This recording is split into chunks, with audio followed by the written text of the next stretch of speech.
Hey everyone, welcome back. In today's video, I'll walk you through how to use Zapier for automation. Zapier is a tool that connects your favorite apps and lets them work together automatically, without any coding. Let's get started. First, open your browser and go to zapier.com.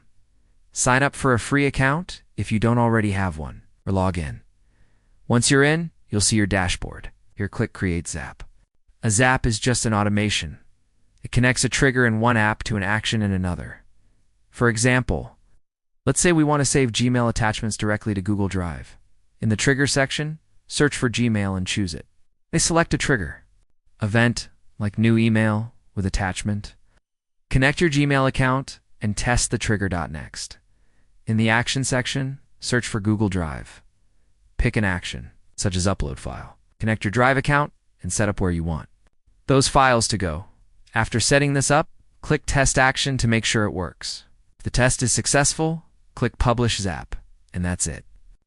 From now on, every time you get a new email with an attachment, Zapier will automatically save it to your Google Drive, no manual work needed. Zapier can do this with thousands of apps like Slack, Notion, Trello, and more, so you can build automations that save you tons of time. Thanks for watching, and don't forget to like and subscribe for more easy tutorials.